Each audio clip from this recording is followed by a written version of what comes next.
Hello dear students, today we are going to talk about elements. Open your books at page 116. Exercise 1. You are to match the chemical symbols to the correct elements. Now let's check. Oxygen, carbon, iron, nitrogen, sodium, silver, gold, hydrogen. Now let's get acquainted with new words, listen to them and write down in your vocabularies. Abundant, Biosphere. breed, Byproduct. convert, Cope. Dependent. Dose. Establish oneself. evolution, Fossil evidence. Free radical. Give rise to.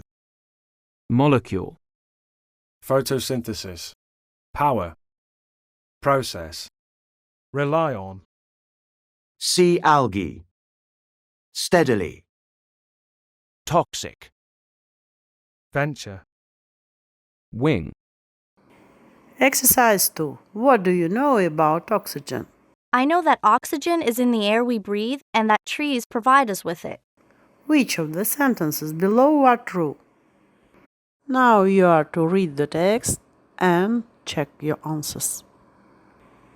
Oxygen powers our bodies, it's true. Oxygen is toxic in large amounts, it's also true. The first life forms needed oxygen to survive, it's false. According to the text, they were able to survive without oxygen.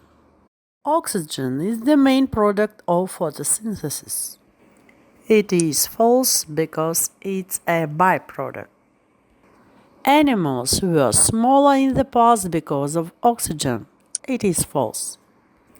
Because they were much bigger than they are today.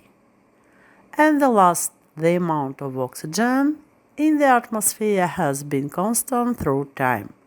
It is also false. As it is said, the amount of oxygen in our atmosphere has not increased steadily. In fact, 300 million years ago, oxygen was actually more abundant in the air than it is now. In exercise 3, you are to read the article again on the oxygen in the atmosphere, and for questions, choose the correct answers. Justify your answers. For example, air that is mainly oxygen is dangerous to humans. C. According to the text, if we breathed air that was more than 75% oxygen, we could die within days. You are to finish this exercise yourselves. Now let's watch the video. take a deep breath. Our bodies are used to air that's 21% oxygen. The body makes use of around 98% of the oxygen it takes in, and the rest transforms into free radicals, molecules that attack and damage our cells over time. Oxygen, then, is actually toxic in large doses. But after 3 to 4 billion years of evolution of life on Earth, shouldn't our bodies be better at processing oxygen? Scientists believe that the first life forms on the planet were able to survive without oxygen. It was only after plants established themselves that oxygen appeared in the atmosphere about 2.2 billion years ago. Fossil evidence suggests animals first appeared about 700 million years ago in the oceans. Around 500 million years ago, atmospheric oxygen levels were high enough to enable animals to venture out of the ocean and onto land. The amount of oxygen in our atmosphere has not increased steadily.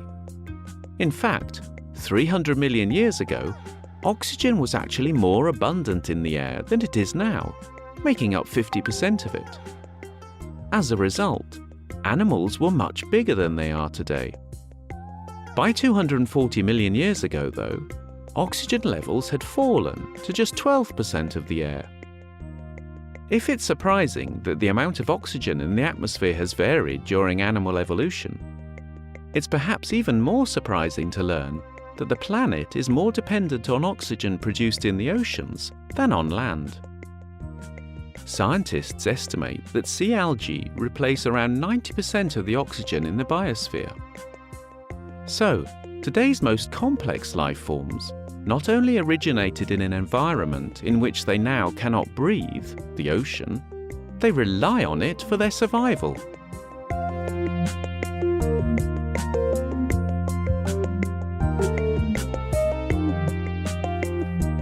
In exercise 4, you are to fill in the following words. For example, carbon dioxide. You are to finish this exercise. In exercise 5, you are to complete the sentences with the correct form of our vocabulary words. In exercise 6, you are to fill in the gaps with the correct prepositions. For example, life on Earth arose in an oxygen-rich environment. And exercise 8, you are to answer. What was the author's purpose in writing this article? You are to write a few sentences as in the model. Let's listen to it. I think the author's purpose was to inform readers about oxygen and the role it plays in our world. The author includes some surprising facts and also explains how oxygen has helped shape our planet since the Great Oxidation Event. He also mentions that without sea algae, the planet would be in danger of not having enough oxygen.